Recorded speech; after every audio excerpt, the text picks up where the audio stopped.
Google data centre వచ్చింది అంటే అది మామూలు విషయం కాదు. ఇప్పుడు అక్కడ దేశ విదేశాల నుంచి అక్కడి నుంచి ఇక్కడ పైప్ లైన్ వేస్తే దాని ఫ్రీక్వెన్సీ బ్యాండ్ విడ్తే మారిపోతుంది.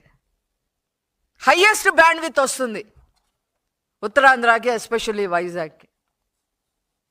బ్యాంకింగ్ సిస్టమ్ పెరుగుతుంది, కార్పొరేట్ సిస్టమ్ పెరుగుతుంది, ఇన్సూరెన్స్ కంపెనీలు బ్రహ్మాండంగా పనిచేయడానికి వస్తాయి వన్స్ బ్యాండ్ విత్ కనుక పెరిగితే.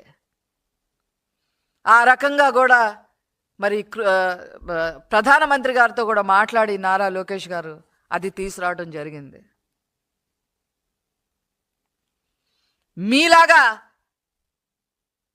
మీలాగా అంటే వైసీపీ లాగా ఇదేదో కదిరిలో గొడ్డల పరిశ్రమ పెట్టడం, పులివెందుల్లో బాంబుల పరిశ్రమ పెట్టడం, రాయలసీమను అంతా నాశనం చేసేలాగా కియా అనుబంధ సంస్థలైన 18 సంస్థలను ఎల్లగొట్టడం, అమర్ రాజా బ్యాటరీస్ వాళ్ళని ఏడిపించి వాళ్ళని అగ్రిమెంట్లు చేయకుండా, ఏమీ చేయకుండా వాళ్ళని అన్ని రకాలుగా హింస పెట్టి వాళ్ళని ఎల్లగొట్టేలాగా చేయడం, జాకీ కంపెనీలు ఎల్లగొట్టేలాగా చేయడం